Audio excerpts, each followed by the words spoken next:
Welcome back, everyone. Before we get into today's main story, I want to share the audio from the YouTube short we released on the Duty and Valor YouTube channel about U.S. Army Sergeant First Class Chris Carr and his heroic actions during World War II. Chris Carr, a sergeant at the time, was leading a squad from Company L, 337th Infantry Regiment, 85th Infantry Division from October 1st to the 2nd, 1944, as they faced a heavily defended ridgeline in Italy. When his platoon was pinned down by heavy mortar, machine gun, and rifle fire, Sergeant Carr took decisive action. Advancing ahead of his squad, he maneuvered around the left flank to locate and neutralize an enemy gun position. Under relentless fire, he crawled to the rear of a machine gun position and launched a surprise attack with his submachine gun. He captured 8 enemy soldiers, turned them over to his squad, and pressed on alone towards a second machine gun. Despite being discovered and subjected to intense direct fire, he sprang to his feet, weaving and crouching as he advanced while firing. His attack killed 4 defenders and forced the surrender of another. Not being done yet, he moved towards a third machine gun under heavy fire. With a thunderous shout and burst of gunfire, he stormed the position, paralyzing the defenders. All 4 gunners surrendered immediately. Still pushing forward, he targeted a high ground occupied by 2 more machine guns firing on his company below. Charging the first position, he killed 4 crew members and captured 3. The remaining 6 defenders of the adjacent gun, shocked by the ferocity of his assault, surrendered without a fight. Through his heroic single-handed assault, Sergeant Carr captured 5 enemy machine gun positions, killed 8 soldiers, took 22 prisoners, and cleared the ridge, paving the way for his company's advance. His actions drove a deep wedge into the enemy line, enabling his battalion to secure the critical commanding high ground. For his actions that day, Sergeant Chris Carr was awarded the Medal of Honor. Chris Carr survived the war and was later promoted to Sergeant First Class. He served in the Army until 1953 and passed away on September 16, 1970 at the age of 56. In addition to Sergeant First Class Carr, their family is proud to have had 3 of his brothers also serve during World War II. Constantine Carabaris was a U.S. Navy Rear Admiral who was at Pearl Harbor during the Japanese surprise attack. Teleminos, which I hope I pronounced correctly, was a private first class in the Army seeing action in Europe, and Nicholas, a machinist mate first class in the Navy who served with distinction during the D-Day landings on June 6, 1944. Now in today's main story, you'll hear about U.S. Army General Richard Cavazos, a leader who fought alongside his troops in both the Korean and Vietnam Wars. Beyond the battlefield, he broke barriers and set the standard for leadership and mentorship throughout his Army career. This is his story.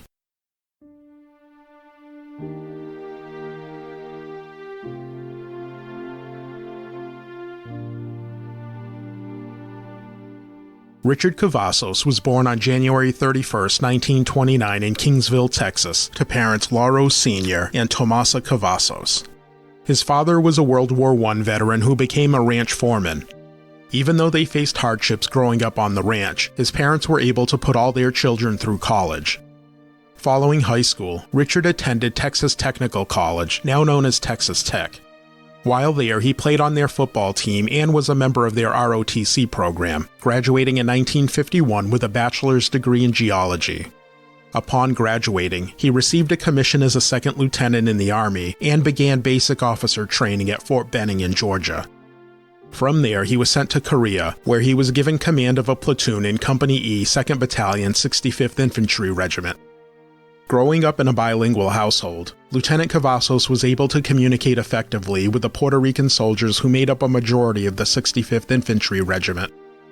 While communication is always vital in day-to-day operations of the Army, it became absolutely imperative during combat to ensure success.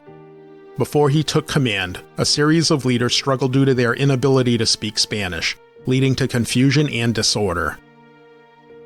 On February 25, 1953, Lieutenant Cavazos was leading a small group of soldiers when they encountered enemy fire from a numerically superior force.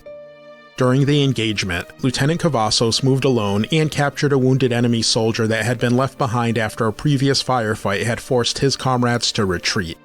For this, he was awarded a Silver Star. Months later, on June 14, 1953, Lieutenant Cavazos was in command of Company E when they faced a heavily entrenched enemy at Hill 412 near Outpost Harry, 60 miles northeast of Seoul. Faced with intense mortar and artillery fire, Lieutenant Cavazos led his company on an attack directly at the enemy lines.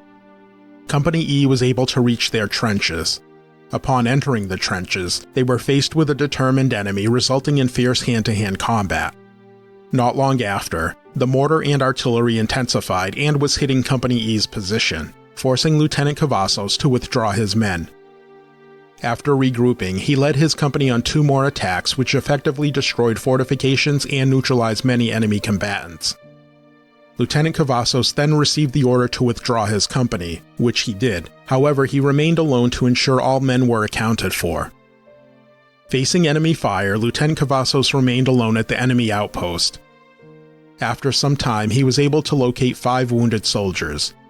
One by one, he led each casualty to a nearby hill, where friendly forces were able to recover them. After saving those 5 men, Lieutenant Cavazos returned to the outpost to search for more soldiers. There he found a group of men who had been separated from their unit during the attack. He then led them to safety before returning to the battlefield as he was told there were still others unaccounted for. He again found a small group of soldiers and led them to friendly lines. Lieutenant Cavazos then returned to the battlefield 2 more times until he was sure no one was left behind. It wasn't until this point that he allowed himself to receive treatment for the wounds he sustained during the attack. For his actions that night, Lieutenant Cavazos was awarded the Distinguished Service Cross. Lieutenant Cavazos survived the war and was still in the Army when the U.S. began military operations in Vietnam. By February 1967, he was now a lieutenant colonel and was given command of 1st Battalion, 18th Infantry Regiment. Later that year, on October 20, 1967, Colonel Cavazos was leading his battalion in combat near the Cambodian border. That day, he was tasked with conducting a search-and-destroy operation in a large rubber plantation.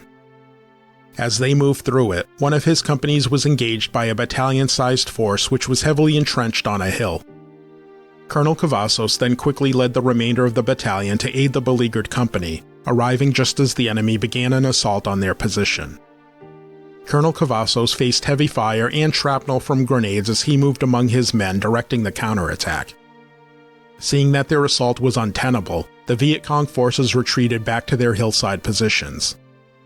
At that time, Colonel Cavazos called in artillery and airstrikes to keep the enemy forces from retreating over the other side of the hill. He then led his men on an advance towards the hill, and when fighting was too close to continue with artillery and airstrikes, Colonel Cavazos disregarded his own safety and personally led an assault on the enemy positions. The assault was so well executed that the Viet Cong soldiers were soon running from their trenches.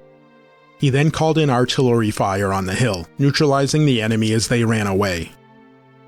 For his leadership that resulted in inflicting maximum damage and capturing many enemy weapons, Lieutenant Colonel Cavazos was awarded a bronze oak leaf cluster in lieu of his 2nd Distinguished Service Cross. There's a quote about Colonel Cavazos that I feel sums up his legacy as a combat leader. I couldn't confirm what his rank was, but in an article on the Army website, Bill Fee, who served under Colonel Cavazos, said, quote, "He was an atypical Army officer in Vietnam. Most battalion commanders stood in the rear or in a helicopter above to direct the battle. He had nothing to do with that. He fought on the ground with his troops during battle. He was on the ground with us as we were facing the North Vietnamese Army." Unquote. Following the Vietnam War, Colonel Cavazos was given command of the 2nd Brigade, 1st Infantry Division, and then later the 9th Infantry Division. In 1976, Richard Cavazos became the first Hispanic American to attain the rank of Brigadier General. And 4 years later, in 1980, he was given command of the 3rd Corps.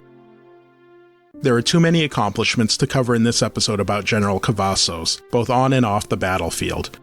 Though something I wanted to mention was the impact he had on other Army officers. He was known as a mentor and readily shared what he had learned during his career. Even General Colin Powell credited him with inspiring him to stay in the Army and guiding him during challenging periods in his career. In 1982, General Cavazos received his 4th star, again becoming the first Hispanic American to attain that rank. After 33 years of distinguished service, General Richard Cavazos retired from the Army on June 17, 1984. The following year, President Reagan appointed General Cavazos to the Chemical Warfare Review Committee. He also served on the Board of Regents at Texas Tech University. On October 29, 2017, General Richard Cavazos died at the age of 88 and is buried at Fort Sam Houston National Cemetery. In 2021, the Defense Authorization Act led to the renaming of military installations that were named to commemorate those who served the Confederacy during the Civil War. This led Fort Hood in Texas being renamed Fort Cavazos on May 9, 2023, in honor of General Cavazos' service to our nation. When I started planning this story, I wasn't aware of the effort to upgrade General Cavazos' first Distinguished Service Cross to the Medal of Honor, so I was surprised to discover his name on a list of 7 soldiers who received the award on January 3rd of this year. General Cavazos was one of 6 whose medals were upgraded posthumously, with Army Specialist Kenneth David as the only surviving recipient on the list. Among the medals and awards that General Cavazos earned during his military career were the Medal of Honor, Distinguished Service Cross, Army Distinguished Service Medal, and 2 Silver Stars. General Richard Cavazos exemplified the very best of what it means to be a leader, a soldier, and an American. Rising from humble beginnings, he broke barriers. His courage under fire, earning him the Medal of Honor, was matched only by his unwavering dedication to his troops, always leading from the front and putting their welfare above his own. His legacy serves as a powerful reminder that greatness is not defined by accolades or rank, but by commitment to those around you. Thank you for listening to this episode of Duty and Valor. If you enjoyed this episode and our show in general, please like, follow, and share our show wherever you're listening. You can also support the show directly at patreon.com/dutyandvalor or by becoming a member of our Duty and Valor YouTube community. To read more about this week's hero, check out the sources used in today's episode in our show notes and at dutyandvalor.com. Please join us for our next episode, where we'll be sharing the inspiring story of another American hero who served with pride and lived with humility.